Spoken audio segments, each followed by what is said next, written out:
Welcome to the Steve Reads His Post podcast. For those of you who are too busy or too lazy to actually read my post, I've taken on the huge effort of reading them to you. Enjoy. Dynamics 365, Making Work for Partners. I was chatting with another Dynamics 365 partner the other day. He was talking about his existing customers and how once deployed, configured, and tweaked, etc., he did not do much follow-on work with them. He was, however, spending tremendous effort trying to get new customers. I thought, I think you're missing something here. Opportunities. It is pretty easy when focusing on new customer deployments to forget about those past customers who already deployed and are using business solutions. But due to the pace of advancement, there's probably almost as much opportunity for partners with their existing customer base as there is with net new customers. I understand that Microsoft is always driving net new seats, and you need that to stay relevant with Microsoft, but that is far from your only avenue for revenue. Granted, it is also not in your best interest to go convince a customer to spend money of dubious value just because you want or need it either. But there are quite a few opportunities for win-win here. Let's unpack this. If it ain't broke, don't fix it. There are still a large number of legacy customers utilizing on-premise deployments.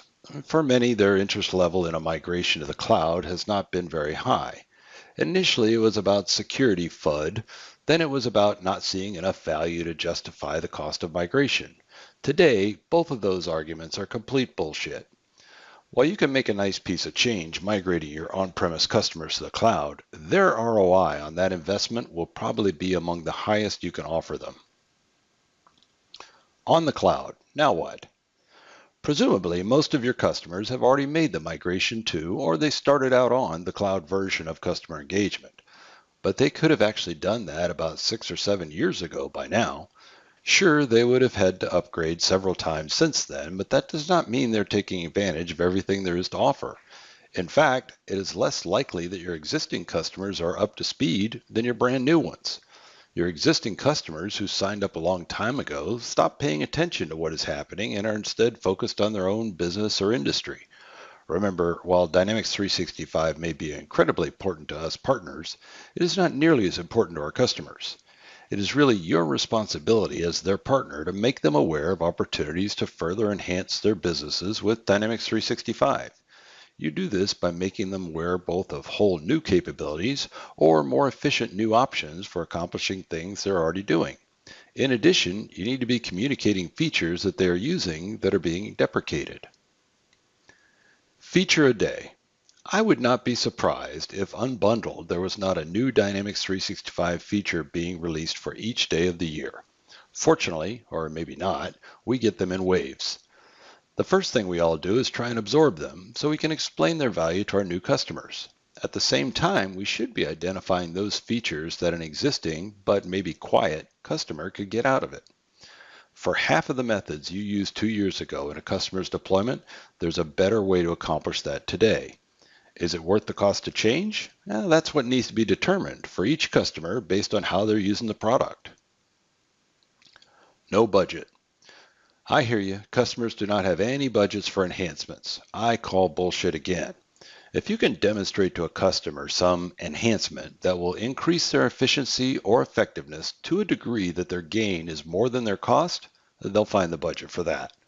Across your older deployments, if you can't find 10 things that would meet that threshold, have your customer call me because you don't deserve to be their partner. Greener grass. Okay, I know I said that Microsoft cares about net new seats, and of course that's true. But there is another metric that this directly affects that they care equally about: churn. Churn is customers who cancel. While net new seats are important, it's pointless if you lose one for each one you gain. I can't count the number of Salesforce.com customers who've moved over to Dynamics 365 because of some cool features that we have that, in fact, Salesforce also has, but the customer was unaware. Needless to say, I didn't mention it.